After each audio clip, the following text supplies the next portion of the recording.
জামাতের সহিত নামাজ আদায় করলে মুক্তাদি কি সূরা ফাতিহা পড়তে হবে? জামাতে যদি ইমাম নামাজ পড়ায়, ইমাম জোরে পড়ুক আর আস্তে পড়ুক, মুক্তাদি পিছে কিছুই পড়বে না, শুধু চুপচাপ থাকবে।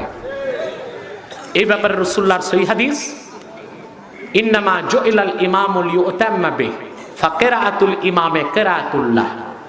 ইমামকে ইমাম বানানো হয়েছে তার অনুসরণ করার জন্য, অতএব ইমামের কেরাতটাই মুসল্লির কেরাত।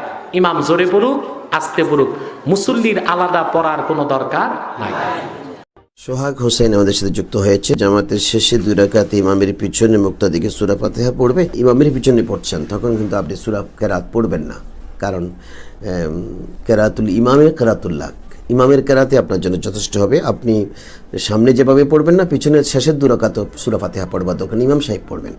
আপনি জামাতে পড়ছেন, আপনি কোনো অবস্থাতেই ওনার পিছনে সূরা কেরাত পড়বার দরকার নাই। এখন আহলে হাদিস যারা, তারা বলে যে আমাদেরকে লা সালাতা ইল্লা বিফাতিহাতিল কিতাব, ওই দলিলটি দিয়ে ইনারা বলেন যে না, সূরা ফাতিহা ছাড়া নামাজ হবে না। কিন্তু এটা হচ্ছে আপনি ইন্ডিভিজুয়ালি যখন নামাজ পড়বেন আপনার জন্য, আপনি যখন জামাতে নামাজ পড়বেন তখন শরীয়তের ফয়সালা হচ্ছে ইমামের কেরাত আপনার জন্য যথেষ্ট হবে। আপনি তো ইক্তেদাই বিহাজাল ইমাম বলেছেন, আপনি আর সূরা কেরাত কোনো কিছু পড়বার দরকার নেই, শুধু রুকু এবং সেজদার তাসবিহগুলো আপনি পড়বেন, রুকু সেজদার শব্দগুলো উচ্চারণ করবেন, এভাবে আপনি নামাজ সমাপ্ত করবেন।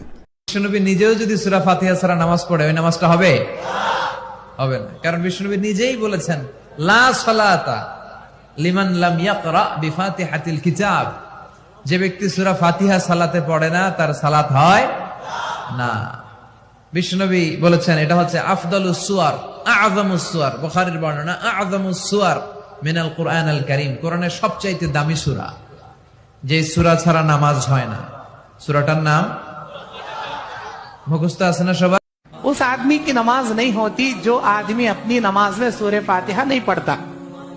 अब सवाल यह है, बाज लोग कहते हैं इमाम पढ़ लिया तो हमें पढ़ लिया सरकार, हम ना क्या भी पढ़ने की जरूरत नहीं। नबी ने कहा खबरदार मेरे पीछे सिवाय सूरह फातिहा के कुछ मत पढ़ना, ये तरगीब दिलाए अल्लाह के नबी, बुखारी की हदीस। मेरे पीछे सूरह फातिहा पढ़े बिना तुम्हारी नमाज नहीं होती। तो इमाम पढ़ लिया तो बस, हमें पढ़ने की जरूरत नहीं। और बोल लेकर खड़ती ताबे इमाम के, हमें ताबे इमाम के मुंह मेरा खिबले के गई, अल्लाह को मालूम नहीं क्या तेरा मुंह किधर है का नहीं, हमें अल्लाह को बोलती क्या मुंह मेरा खिबले के ताबे इस इमाम के। अब इमाम के ताबे हुई, इमाम पढ़ लिया सर का, इमाम हवा खारिज कर वजू टूटे हमारा टूटे सर का की। इमाम के पीछे सूरह फातिहा पढ़ना अजहद जरूरी है, बगैर सूरह फातिहा के नमाज नहीं होती।